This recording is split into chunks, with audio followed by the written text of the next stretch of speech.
Well, hello everyone. This is Fadi, and I want to welcome you back to a continuation of our series Holes in the Narrative that I am doing here with our brother Mel, who's joining us virtually, and we will basically introduce him shortly.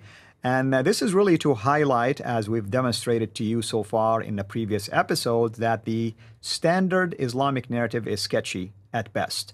There are things that you hear about the teachings of Islam or that the standard Islamic narratives addressed, and yet there are other sources that contradict that, or at least prove it wrong, or prove that whatever the standard Islamic narrative is teaching does not really jive well with findings. For instance, today we are going to talk about the fact that there are some narratives out there stating that Muhammad had a golden idol of himself. Not necessarily he's the one who did it, but there was a golden idol of Muhammad in the Dome of the Rock.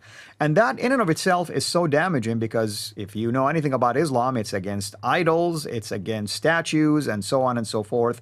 Yet it is clear here that there are some findings that even date later into the Islamic history that contradict those narratives. With that in mind, I want to introduce our brother Mel. Mel, welcome, brother. And thank you so much, as always, for your hard work and labor. Well, it's great to be back, and I think this is going to be an interesting episode. I'd like to quote from CIRA 34:13, if I may, which might explain a little bit of the thinking behind this. CIRA 34:13, according to one translation I have, and there may be other translations that could be made, but they made for him what he willed of elevated chambers, statues, bowls like reservoirs, and stationary kettles. But what I'm interested in is they made for him what he willed of statues. And maybe that is the justification for what we're talking about today. If we think back to the 8th century, moving forward into the 12th century, Islam was a relatively new religion. Nothing was really set in stone.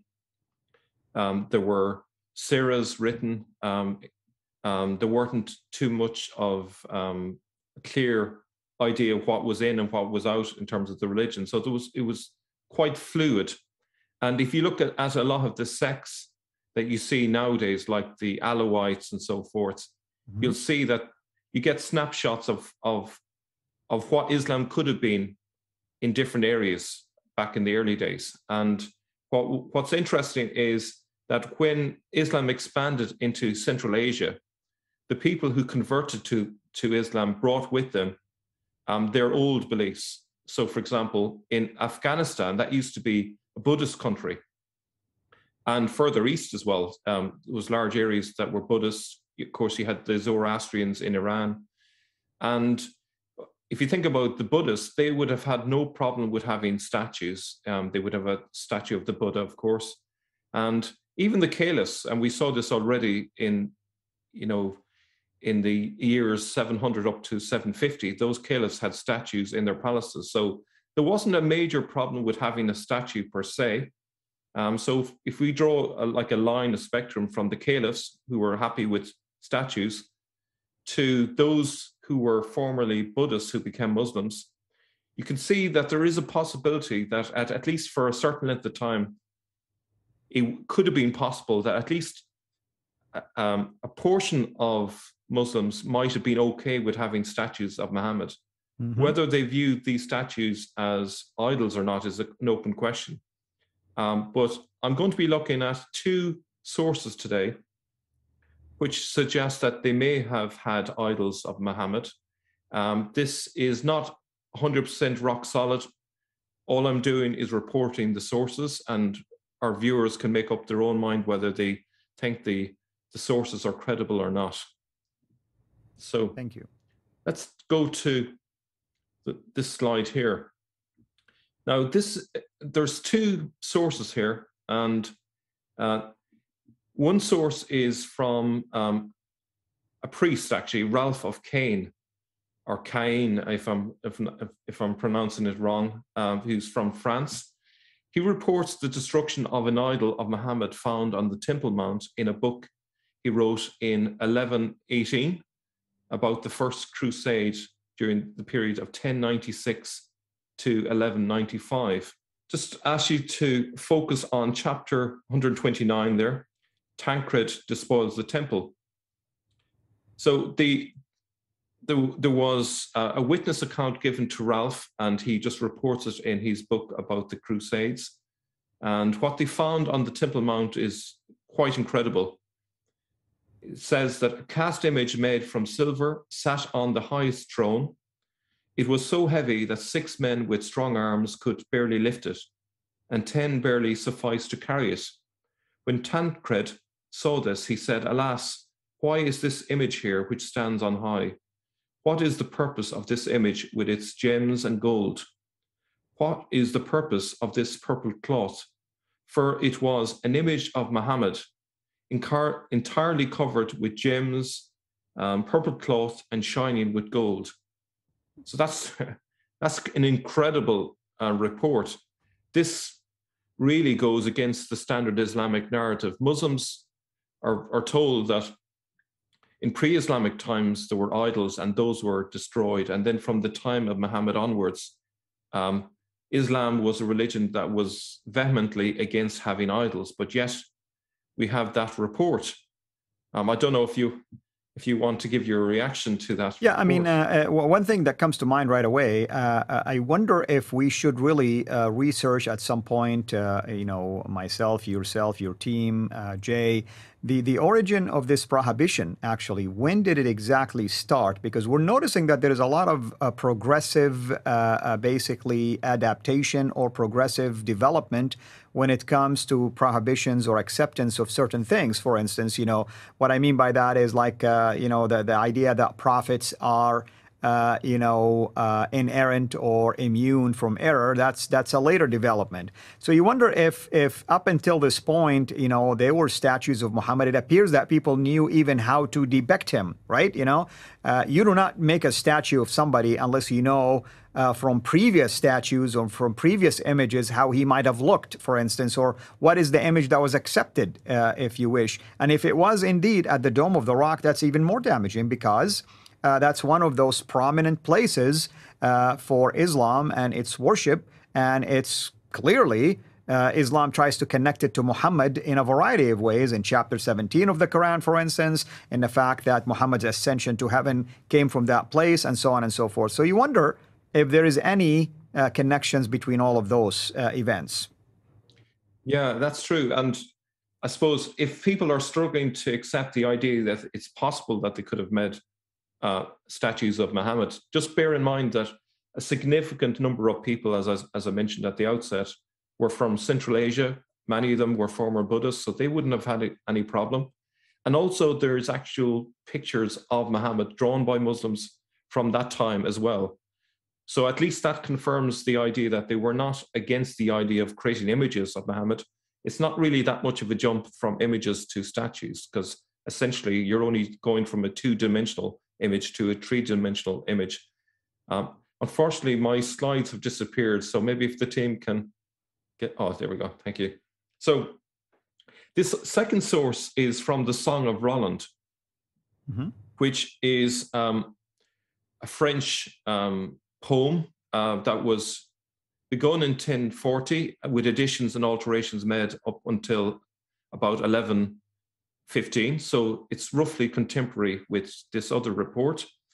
And it refers to a guy called Marsili, whose name is mentioned about 5 lines down there. He is the Muslim leader of the Saracens stationed in Spain. And it says that he calls them together, the barons of Spain, the counts, the viscounts, the dukes, etc. 400,000 he puts in battle array in 3 days. Then he has tambours sounded throughout Saragossa. He hoists Muhammad up to the highest tower. There is not a heathen who does not pray to him and adore him. So what is suggested there is that he is hoisting a statue of Muhammad, and the people there are praying to him and adoring him. This would, I would suggest, confirm the other report of the practice of having statues of Muhammad. Right. This right. this being in Spain. So it is really damaging. It would suggest that the Muslims, at least in those centuries, were comfortable with it. And what's interesting is that the Crusaders brought these stories back and told them widely and made a mockery of Islam on the basis of these stories. And you can imagine how there would have been an attempt to rewrite the narrative and hide these stories if they were true. So what you find is in later centuries, you don't get these stories of reoccurring of statues of Muhammad. So it seems to be, if there's any veracity in these stories, that they were true for a while and then the things changed in a later period. That's correct. Now, if we look, and it's an excellent point. Yeah, it's an excellent point that you bring up, that it confirms at least the existence of such thing, and also it shows that Islam does not transform ideologies and worldviews. It's just an added-on thing. I mean, it seemed like the people in these areas were used to statues and idols, and all they're doing now is just incorporating Muhammad as part of those. Exactly. Now, the question is was this just propaganda? There's a question of, were the Crusaders ignorant of what Muslims believed? These are the common challenges to that. We could possibly or probably dismiss these reports as propaganda or even fabricated as a result of ignorance. But we should not discount the fact that Spain had been occupied by the Moors and the Spanish had close contact with Muslims. So such reports could easily have been dismissed if they didn't have some germ of truth to them. So the fact that these stories are going around and they're not being contradicted by the Muslims living in Spain would suggest that there might have been something there. But unfortunately, they destroyed that statue, which would have been, the primary evidence for that golden idol if it existed. So all we have are these reports. We should also note that the specificity of the report as to the weight, appearance, and size of the idol is worth noting, and that would suggest that if a story is being made up, why were they so specific about the weight and how many people it took to carry it and so on? It would suggest that there's some truth to it. We should also note that increasing numbers of Muslims came from parts of Central and Eastern Asia who would have little objection to creating idols due to the influence of Buddhism. Mm-hmm. And there's a further confirmation, which is this painting here. This is actually painted by Muslims, and it comes from the 14th century. It's from a book called the Miraj Nama, or the Book of Ascension. Right. And what's interesting, as you can see, is you have an image of Muhammad supposedly talking to Abraham and the other prophets.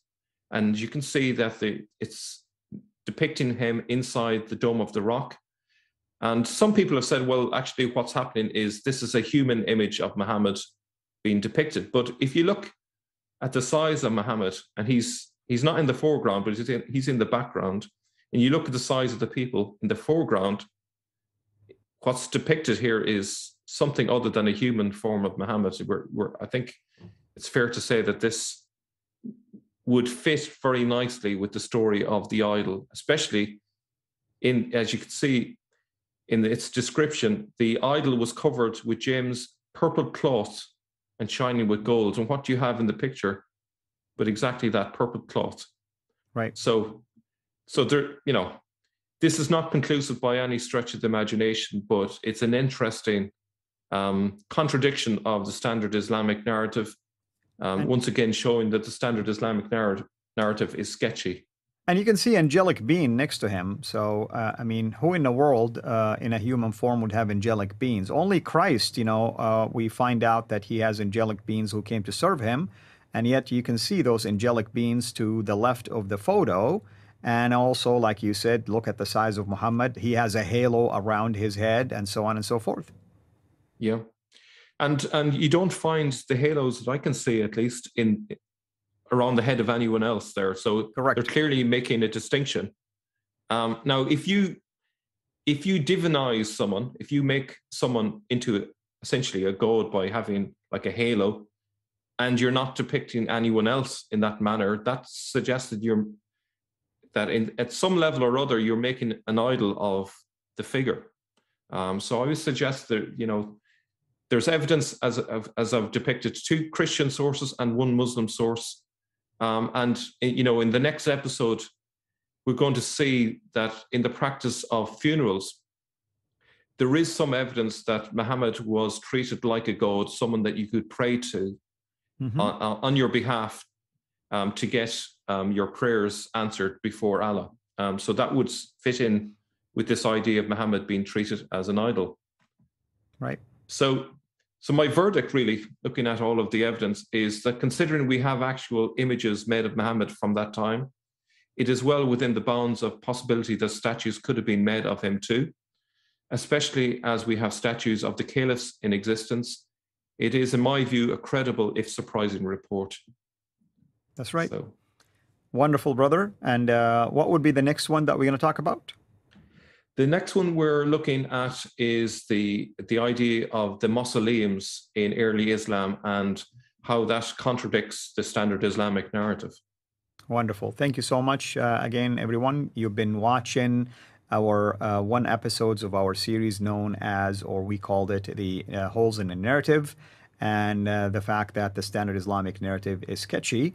And we've been building upon one point after the other to show contradictions between the narrative and findings, narrative and findings. And here we're talking about the idea that even though Islam denies or rejects the idea that Muhammad will have a statue after him or could be worshipped, we're finding evidence here that there are sources that are depicting him as an idol that was being elevated, exalted, or even worshipped based on some of the images that we showed you here. Thank you, brother, as always. Thank you, everyone, for watching. Until we meet again in the next episode, have a blessed day.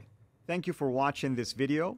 Be sure to like and subscribe to our channel, CIRA International, and click on the bell so that you receive notifications whenever we publish a new video or go live.